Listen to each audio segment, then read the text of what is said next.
te odsvirao je atraktivan latino program u zadarskom kazalištu Lutaka. Praznik ljubavi tako je postao i praznik ljubavi prema glazbi.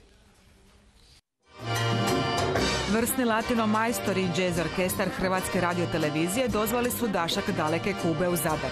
Autorski koncert Mirona Hausera, koji je na trenutke osim dirigenta bio i solist, pokazuje kako autor suvereno vlada latino tematikom.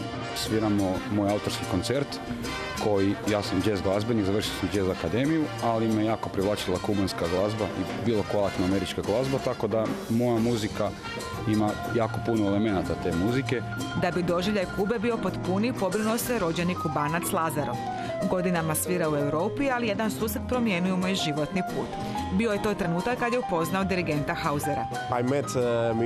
Upoznao sam Mirona prije 2-3 godine i odsvirali smo nekoliko koncerata zajedno u Šibeniku i Splitu, a kad smo se bolje upoznali kao ljudi, nastavili smo surađivati na projektima.